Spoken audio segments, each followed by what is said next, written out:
ताज़ा अपडेट पाने के लिए हमारे चैनल को सब्सक्राइब करें, लाइक करें, शेयर करें और बेल आइकन को भी प्रेस करें।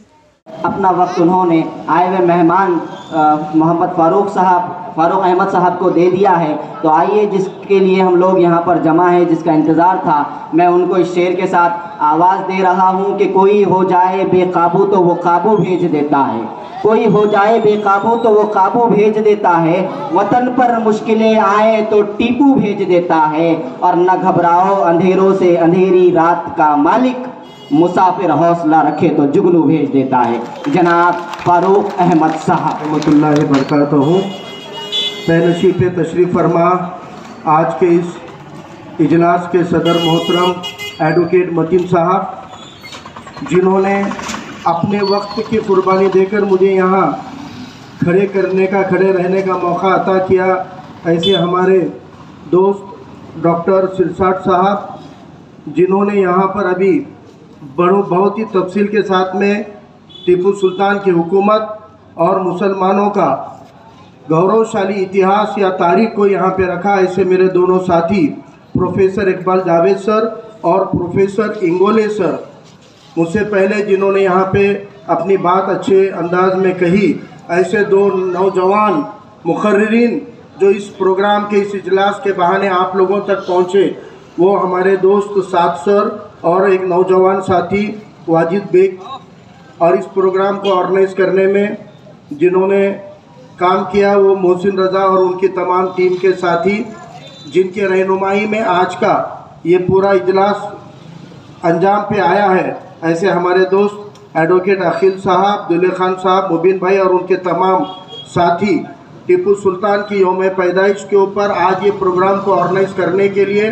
पिछले हफ्ते 2 हफ्तों से जो नौजवानों ने बहुत कसरत से मेहनत की है, उन तमाम नौजवानों का, उन तमाम ऑर्गेनाइज़र के टीम का मैं तहे दिल से शुक्रिया अदा करता हूं। और ख़ास तौर से आज इस महफिल में इसको कामयाब बनाने के लिए लंबे वक्त से यहाँ पर आए हुए आप तमाम लोग, आप तमाम नौजवान बुज़ुर्ग साथी, जिनकी मौजूदगी ने आज के इस प्रोग्राम को कामयाब किया है, मैं आप सभी लोगों का तहे दिल से शुक्रिया अदा करता हूं और अल्लाह का शुक्र अदा करता हूं कि अब हमारी कौम जाग चुकी है अपने तारीख को जानने के लिए, अपने हीरो को, अपने नायक को पहचानने के लिए।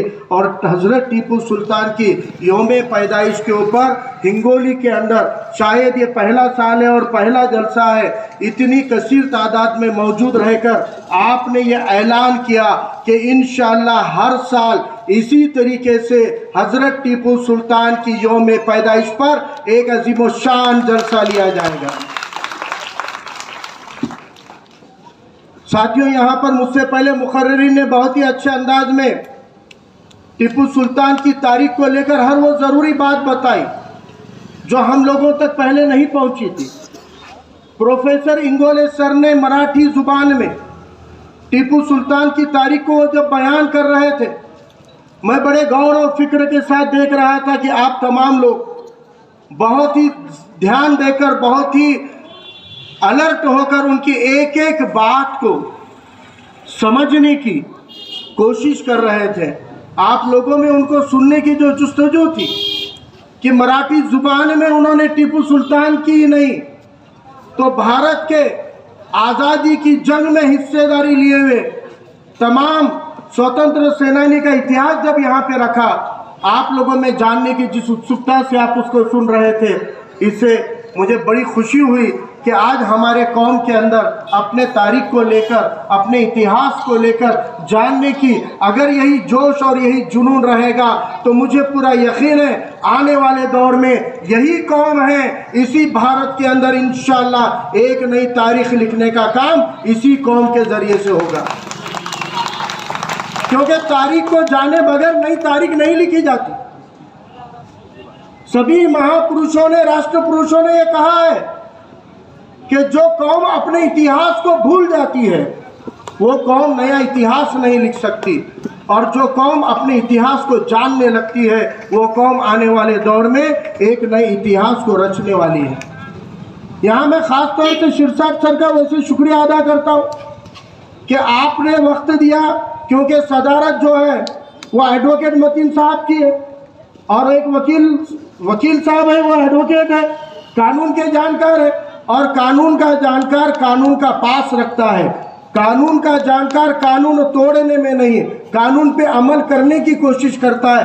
खासतौर से जब जब मुसलमानों ने कानूनों की तालीम ली है, उसने वो कानूनों को अमल में लाने का काम किया है। हम संघियों के जैसे नहीं है जो कानून और संविधान से बेईमान हो जाए। कानून पे चलना ये मुसलमानों ने अपना फर्ज समझा है। इसलिए वकील साहब सदारत के तौर पे मैंने उनको कहा कि साहब अगर 10 बजे के बाद प्रोग्राम जब चालू होता है, वैसे तो हाई कोर्ट का, सुप्रीम कोर्ट का 10:30 बजे का था, लेकिन जिला इंतजामिया को उन्होंने अधिकार दिए तो 10 बजे का टाइम डिस्ट्रिक्ट कलेक्टर ने तय किया है। 10 बजे माइक बंद कर देते हैं। तो फिर सदर साहब, मैंने कहा कि गुनाह किस पे दाखिल होता है?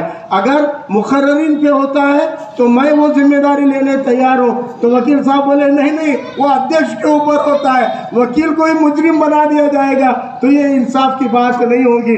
इसलिए सिरसा साहब आप 10-20 मिनट बोल भी देते तो बहुत दिक्कत नहीं थी। संघियों की चड्डी निकालने के लिए हमको 10 मिनट भी मिल जाते तो बहुत हो गए।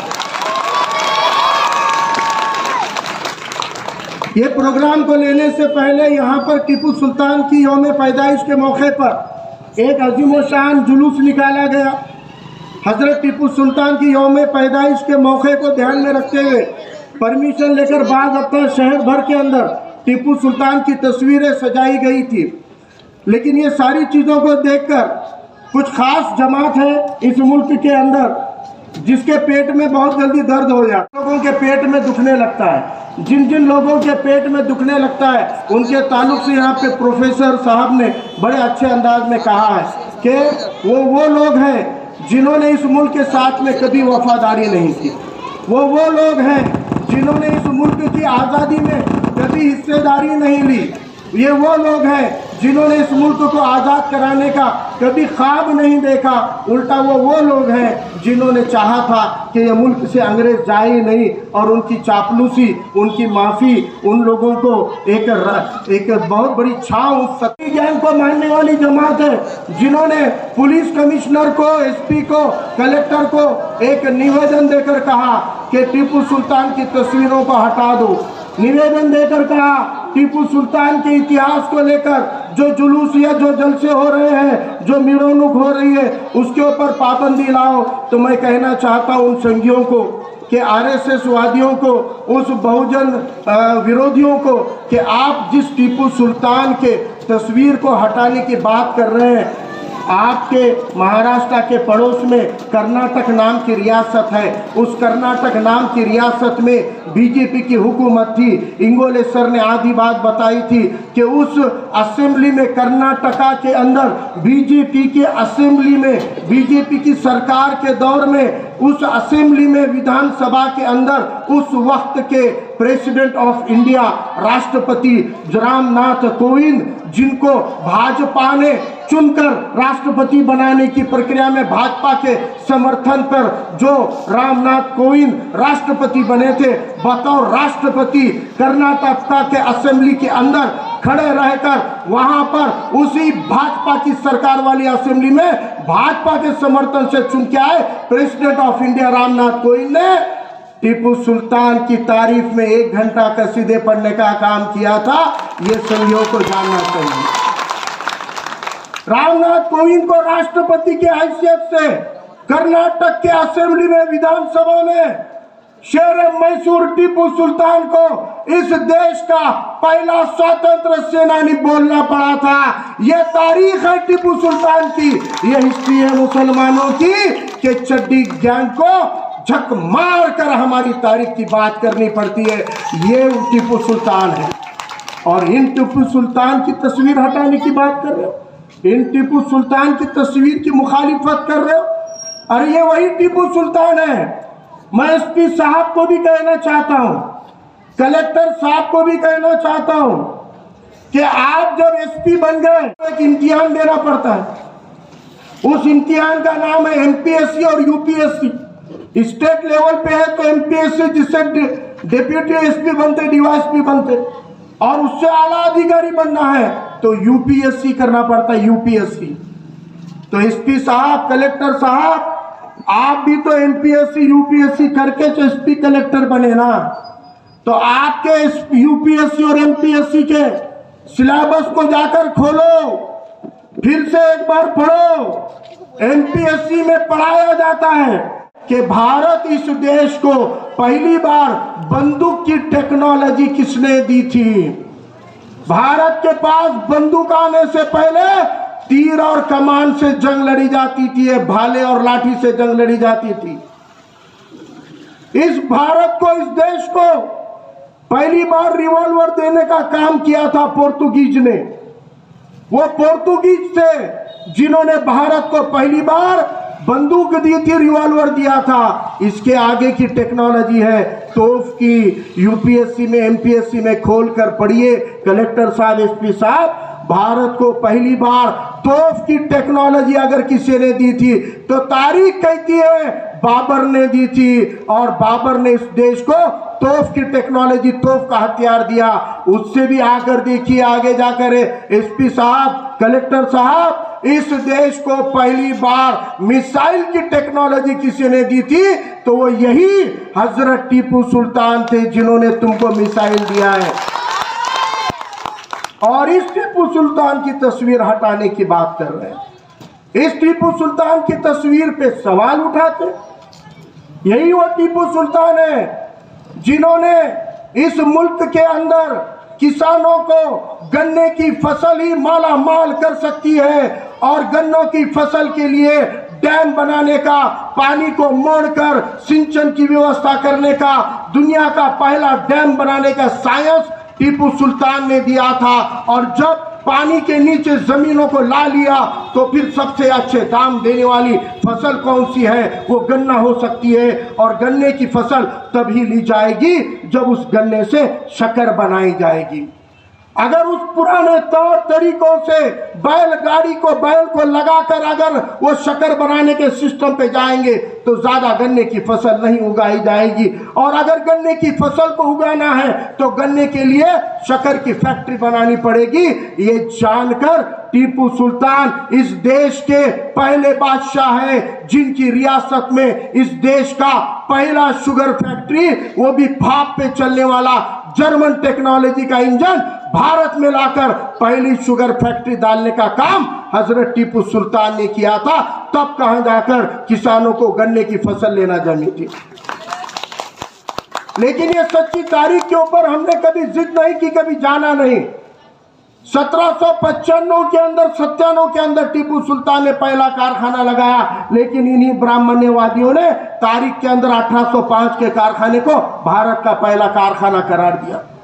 वो अपने हिसाब से अपनी तारीख लिख सकते हैं, क्योंकि आपने कभी भी अपनी हुकूमत में आने की सोची नहीं है। आपने हमेशा सियासत से दूरी रखी है, आपने हमेशा प्रशासन से दूरी रखी है, इसलिए आप सियासत से बाहर फेंक दिए गए। आपको सेक्युलर और कम्युनल के खेल में मिसगाइड कर दिया गया, और आपकी तारीख को खत्म करने का काम इसी चड्डी गैंग ने सिस्टमैटिक तरीके से किया है। आप अगर इसी तरह सोए हुए रहेंगे तो बची कुची आपकी तारीख को मिटाने का काम भी ये चड्डी गैंग कर सकती है। इसलिए अपनी तारीख को जानना जरूरी है। ये यूपीएससी एपीएससी की किताब पढ़कर कलेक्टर एसपी बने हैं। इनको मालूम है कि इस भारत के अंदर टीपू सुल्तान का योगदान क्या है। जब ये मुल्क आजाद हुआ, आजादी के वक्त ये मुल्क में बंटवारा हुआ, और उस बंटवारे में आप जानते हैं कि पार्टीशन और बंटवारे की वजह से उस वक्त में हिंदू मुस्लिम के अंदर फिसादात भी हुए। एक नफरत की सियासत ऐसी फैलाई गई जैसी आज नफरत की आग फैलाई जा रही थी। ऐसे नफरत की आग फैलाते हुए वक्त में इस मुल्क का आईन लिखा गया, इस मुल्क का संविधान लिखा गया, इस मुल्क की घटना लिखी गई, इस मुल्क का दस्तूर लिखा गया। जब इस मुल्क का आईन लिखा जा रहा था, उसके ड्राफ्टिंग कमेटी के सदर के हैसियत से डॉक्टर बाबा साहब अम्बेडकर की जिम्मेदारी थी इस मुल्क में रहने वाले तमाम लोगों को उनके हकूक देने की। जब बाबा साहब अम्बेडकर ने इस मुल्क का आईन बड़े शिद्दत, बड़े मेहनत के साथ मुकम्मल कर रहे थे, तो उसको मुकम्मल करते वक्त उन्होंने कहा कि भारत जो है रातों रात राष्ट्र नहीं बना है, इसकी अपनी हजारों सालों की तारीख है, हजारों सालों का इतिहास है। बाबा साहब को लगा कि संविधान को अगर हम यूं ही लिख देंगे तो माजी के अंदर जिन जिन कौमों ने इस मुल्क को बनाने में हिस्सेदारी ली है, उन कौमों की नुमाइंदगी आने वाले दौर में खत्म कर दी जाएगी। इसलिए उन्होंने जिन जिन ने इस मुल्क के अंदर ताउन किया था, ऐसे हर राष्ट्र पुरुष का, ऐसे हर महापुरुष का, ऐसे हर महात्मा का, ऐसे हर अकीदे का और ऐसे आस्था का जो जो प्रतीक है उसको संविधान में शामिल करने का फैसला किया।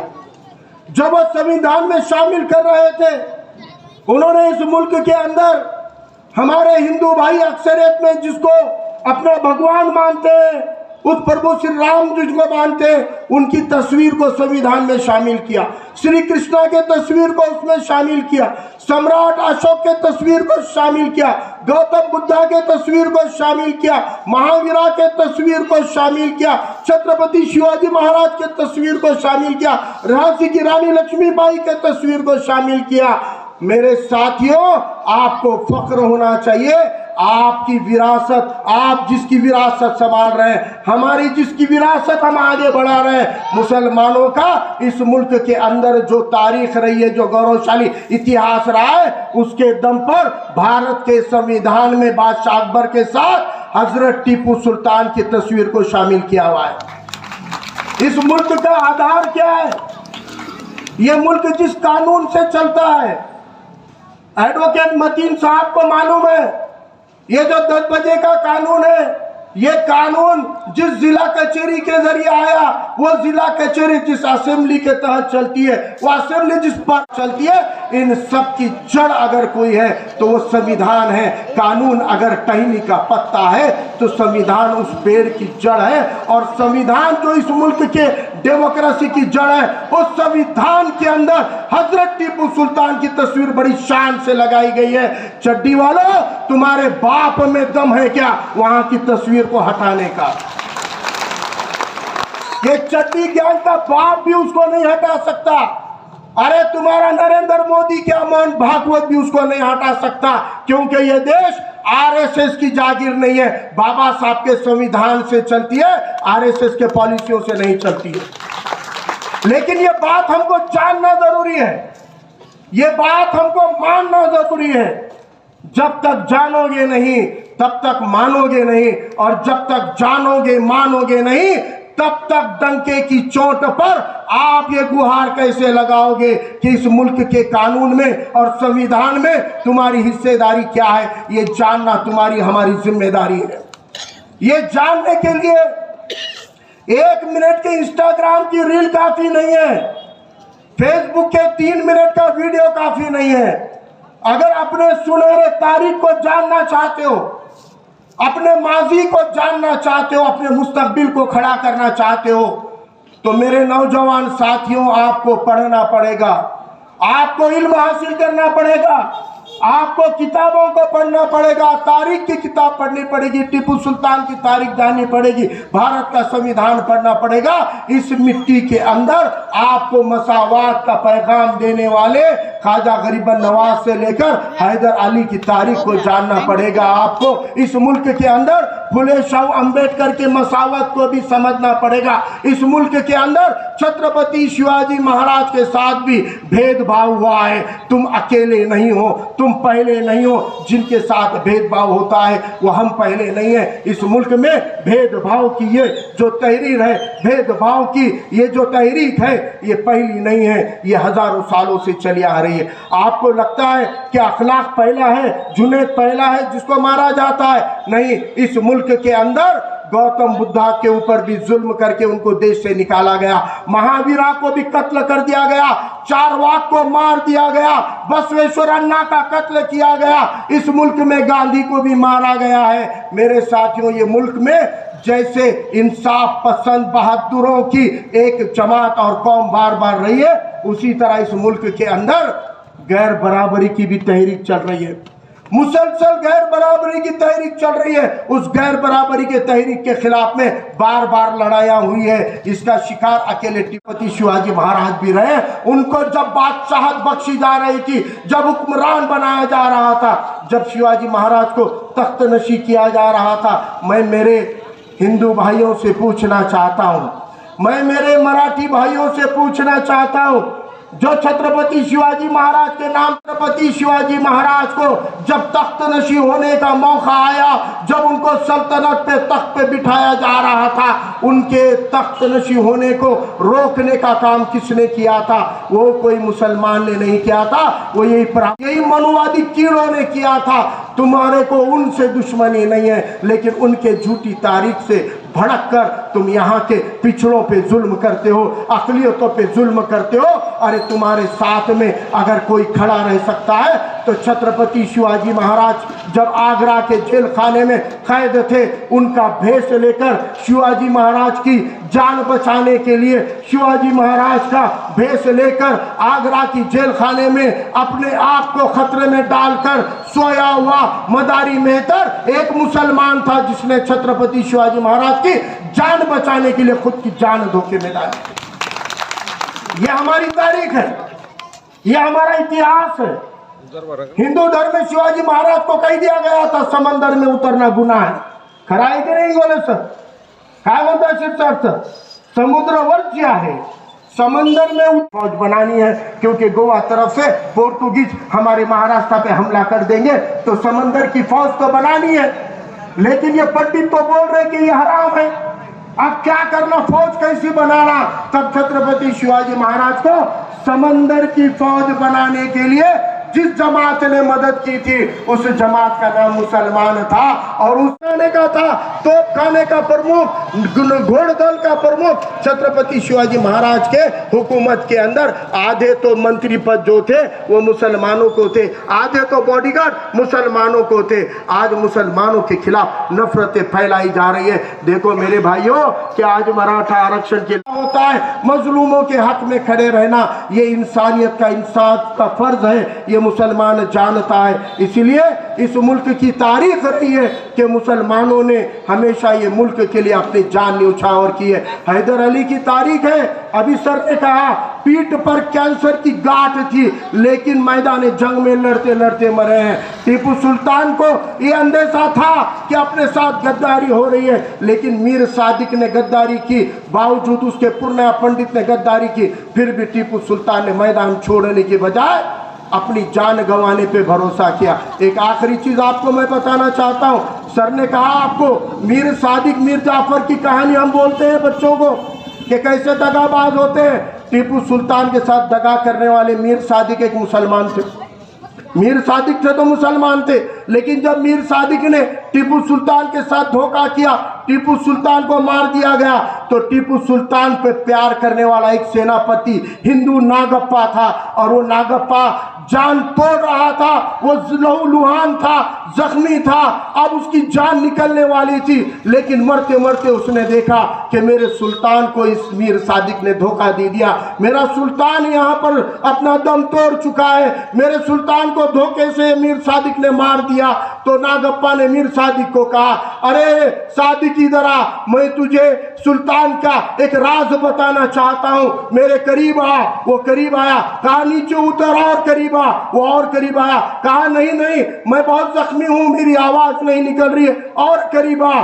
जब मीर सादिक नागप्पा के चेहरे के पास कान लाकर बोलो क्या नाराज है ये पूछ रहा था, उस लहूलुहान जख्मी हाथों से नागप्पा ने गिरी हुई अपनी तलवार को उठाया और मीर सादिक के गर्दन को छाटने का काम किया। ये वो हिंदू नागप्पा है जिसने गद्दार मीर सादिक की गर्दन छाटकर अपने सुल्तान के मौत का बदला लिया है। मेरे भाइयों, ये वो दौर है जहां गंगा जमनी तहजीब की मिसालें हमारी जंग और हमारी लड़ाई में थी, क्योंकि वहां वफादारी मुल्क के साथ की जाती थी, बादशाह के साथ की जाती थी, क्योंकि इस वतन के साथ मोहब्बत ये हमारे ईमान का हिस्सा है। इसलिए ये बात को याद रखो कि तमाम हिंदू गलत नहीं है, तमाम पिछड़े गलत नहीं है, तमाम मुसलमान गलत नहीं है। तो इसमें आप में, हम में अच्छे और बुरे लोग होते हैं, लेकिन हमको इंगोले सर के जैसे, सिरसाट सर के जैसे हम वतन भाइयों को भी ढूंढना है। कोई लड़ाई एक कौम अकेली नहीं लड़ सकती,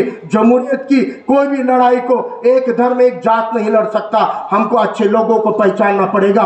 जो जो टीपू सुल्तान पे फक्र महसूस करते हैं। ऐसे छत्रपति शिवाजी महाराज के अनुयायी हमारे भाई दोस्त हो सकते हैं। जो टीपू सुल्तान से परहेज नहीं करते, ऐसे डॉक्टर बाबा साहब को मानने वाले अनुयायी हमारे दोस्त और भाई हो सकते हैं। ये सब राष्ट्र पुरुष है, ये महापुरुष है जो भारत के सच्चे सपूत है। भारत के संविधान को मानने वाला कोई भी धर्म का, कोई भी मजहब का रहो, वो जब साथ आएगा तो हम ये लड़ाई लड़ेंगे। आज ये चड्डी गैंग के लोग बोल रहे हैं कि इतना इजराइल के खिलाफ बोल रहे हो कि तुम्हारे में हिम्मत है तो जाओ, बोल रहे फिलिस्तीन में लड़ो। अरे संगियो, आपके नरेंद्र मोदी को बोलो कि भारत के फौज के अंदर आवाम की शिरकत करोगे तो सबसे पहले कतार में खड़ा हुआ मुसलमान रहेगा। और ये खाली इजराइल ही नहीं, मैं नरेंद्र मोदी को कहना चाहता हूं, एक बार हमारे मुस्लिम नौजवानों को हमारे को मिलिट्री में भर दे। अरे हम तो वहां जाकर गाजा में जाकर इजराइल को तो सबक सिखाएंगे, लेकिन जो चाइना तुम्हारा 200 किलोमीटर कब्जा कर लिया, अपने भारत की जमीन को भी आजाद कराने का काम ये मुसलमान कर सकता है। क्योंकि अपने अखलाक की पहचान न जाने देंगे। हम मुसलमान हैं, ईमान न जाने देंगे। अपना समझकर कभी आवाज तो दे आए वतन, हम जान दे देंगे कि शान न जाने देंगे। वो टीपू की कौम है हम, वो टीपू की औलाद है हम, जो अपने देश के लिए अपनी जान न्यौछावर करेंगे। वो भी हंसते हंसते, तुम जान देने की नहीं तो तुम हमेशा धोखा देने वालों की, तुम गांधी पे गोली चलाने वालों की विचारधारा वाले हो, तुम हमेशा अनाजी पंथ की विचारधारा वाले हो, तुम हमेशा जयचंद की विचारधारा वाले हो। और हम टीपू वाले हैं, ये हम फक्र से कहते हैं कि हाँ, हम भारत वाले हैं, हम टीपू वाले, हम हैदर वाले हैं, हम संविधान वाले हैं। यही नारा, यही गूंज आपको सभी सेक्युलर लोगों को, सभी हिंदू, ओबीसी, पिछड़े तबकात के संविधान और सेक्युलरिज्म को मानने वालों को साथ में लेना पड़ेगा। एक कौम नहीं तो जो भी इस भारत के संविधान से, इस मिट्टी से मोहब्बत करता है, वो हर भाई हमारा भाई है, वो हर भारतीय हमारा भाई है। और हम सब मिलकर इंशाल्लाह आने वाले दौर में समाजी तौर पे हो या सियासी तौर पे हो, इन चड्डी गैंग को, संघियों को सत्ता से बाहर हकाल के रहेंगे। याद कर लीजिए, आने वाले दौर में हम अगर मुत्तहिद हो जाएंगे, अगर पूरे हमवतन भाई जो सेक्युलर हैं वो अगर हम साथ में आएंगे, तो आने वाले दौर में चड्डी गैंग को इस भारत के नक्शे से इनकी सत्ता को तड़ीपार करने का काम करेंगे। और यही टीपू सुल्तान के लिए खिराज अकीदत होगी, यही उनके लिए अभिवादन होगा और यही उनके लिए श्रद्धांजलि होगी। आप तमाम लोगों का तहे दिल से शुक्रिया। अल्लाह हाफिज, इनकलाब जिंदाबाद, जय भीम, जय मीम।